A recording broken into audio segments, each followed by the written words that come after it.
聽老師講過，好似有個摩打入邊喎，因為摩打後咁嘅原理先話震動。誒，你知唔知啊？哇！我都想知啊，但我唔知。咁不如我哋上網查下咩原理，我都唔想知。好啊。查下先。好似查到啲嘢。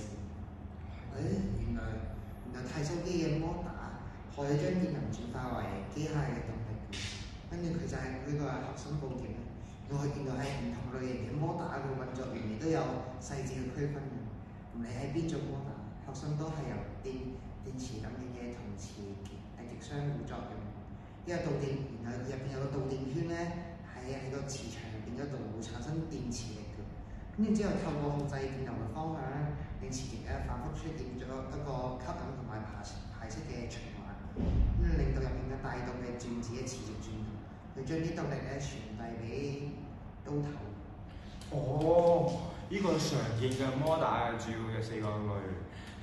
佢個運作機制咧有唔同嘅，有刷係直接流摩咁打靠探測同埋換向器啦，跟住咧切流電流，跟住佢結構簡單，成本低啦，佢嘅探測超容易磨損，跟住咧佢無刷可以直接流摩打嘅電子控制板，實際換向啦，跟住咧佢個無探測磨損同埋壽命長，跟住靜音高效啦，係中高端機型嘅主流啦，同埋佢個磁吸浮摩打係無刷級嘅升級版啦，跟住咧佢呢個設計可以減少摩擦，同埋佢個轉速高達14000同埋20000分鐘啦，每分鐘可以轉到咁多次啦。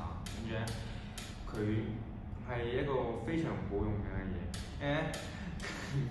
佢線摩打專業嘅係專屬於複式剃鬚啦，係咯，透過交流磁場驅動直線往復，跟住咧佢嘅動力可以直接轉動刀頭啊，跟住切割粗嘅鬍鬚嘅效率更高啊！哦，動力循環咧，可以根據呢個剃鬚機嘅類型啦，轉換動作形式啦。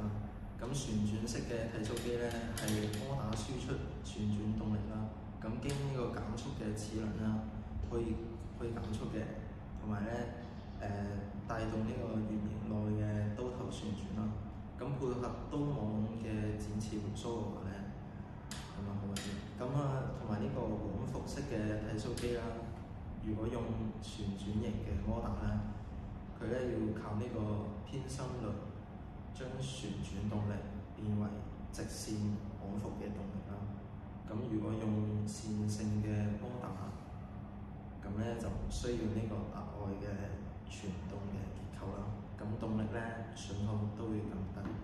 原來摩打嘅原理係咁樣嘅。